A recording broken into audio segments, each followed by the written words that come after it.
Who on the show would like to share their parenting confession? Dun, dun, dun. Yeah, that's me. It's Eddie. All right, Yeah. Eddie, go ahead. Yeah. Hey, judgment free. I'm not proud of this, but I figure if I'm going to just come clean, it's going to be with you guys. So I'll just say it. Once a year, I fake sick. Like, I'm not sick at all. I just fake it because I'm over it. I don't want to do anything. With the kids, the wife, nothing. And so I did it like 2 weeks ago, right before vacation. I was kind of having like that pre-vacation thing where like, I'm done. I'm a week away from vacation. I need an extra day. And so I was like, just not feeling good. I think I have a sinus infection. It's been Bobby's sick. Amy had something. And like, What? I threw you guys under the bus for We're sure. now accomplices. I didn't have anything. And so I just said, yeah, I'm just going to have to lay in bed. Like, I just have body aches and everything. And I fake sick. And I do it about once a year. What do they do for you? What? Food? Wait, well, he just doesn't have to do anything. No, I know, but do they come and like cater to all your needs? They do. And my wife is just so sweet because she like just makes me food, brings the food to the bed. Yeah. I eat in bed. Yeah. And you just like watch Netflix? Yeah, I do. Do you fake the sounds and stuff? You're like, ugh. Yeah, sometimes like if the door's closed and I hear them downstairs and they can hear me. And then, yeah. That's if you're thirsty. And then, yeah, I'll just text my wife like, hey, can you bring some Gatorade? And how long does this last?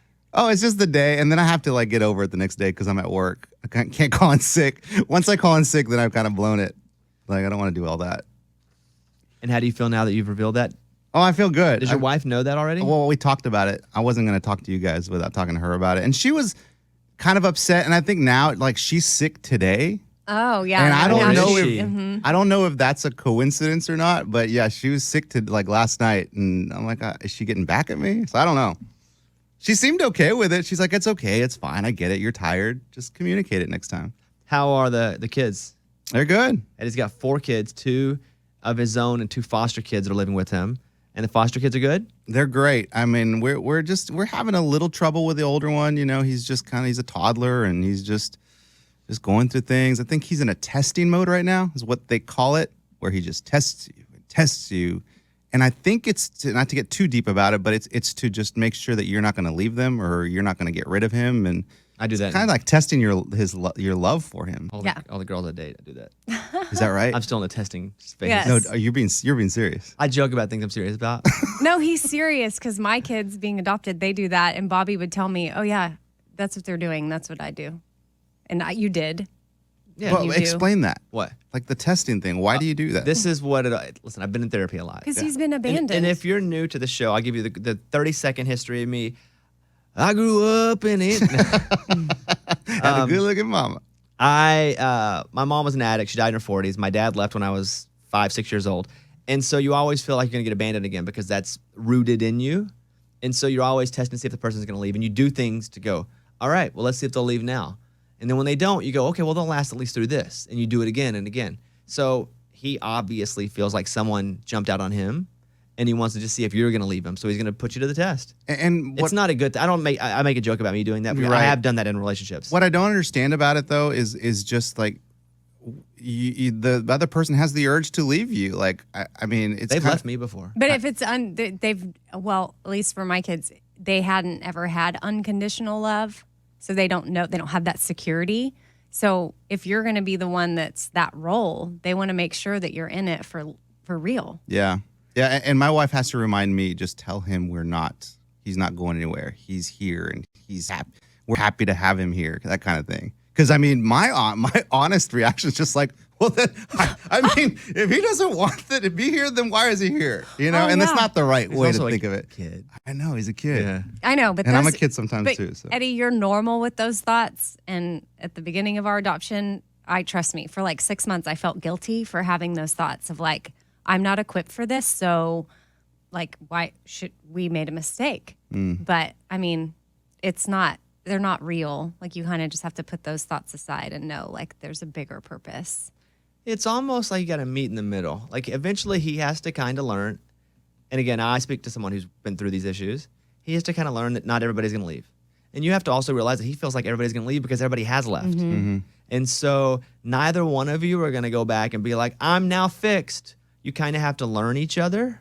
And then both of you guys budge a little bit. And that's the growing process. Like I've had girlfriends in the past, 1, maybe 2 that would just go like, I'm not leaving.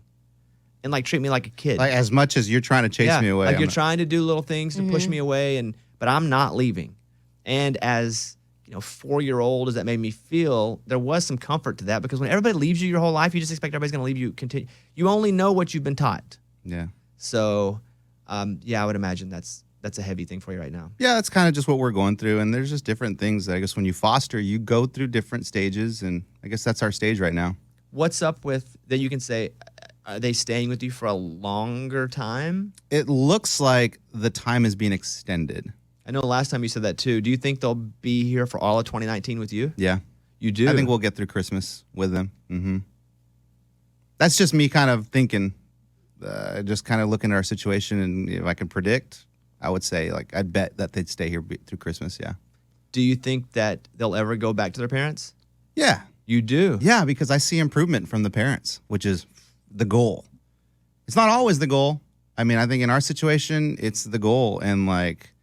And they're doing their part, and everyone's doing their part. And I like the way it's moving right now. Is it going to be weird for you if they go back to their parents that they're not your kids anymore? Like, are you going to want to continue a relationship?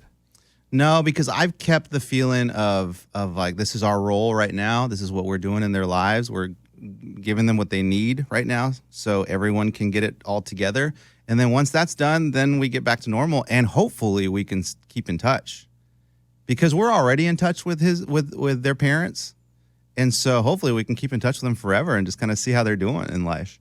Because I'm telling you, one of our foster kids and my biological 5-year-old, they're just buddies.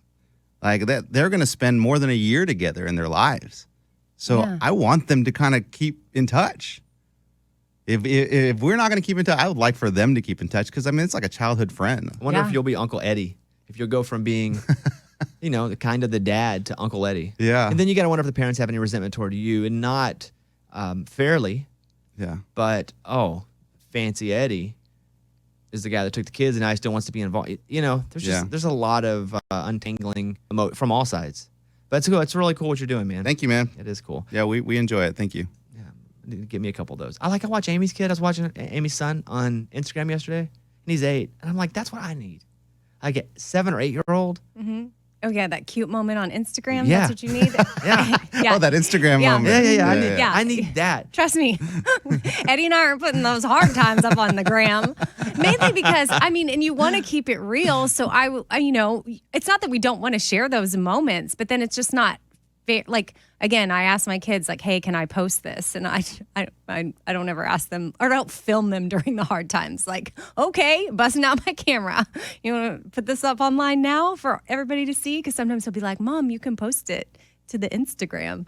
And yeah, I wish maybe sometimes we should put up more of the hard moments, because he's super cute, but They won't clear those, though. He tests too. I imagine. Yeah. Stashira, thankfully, is older than that. She's 12 now, but when she first got here, there were some tests. Big time.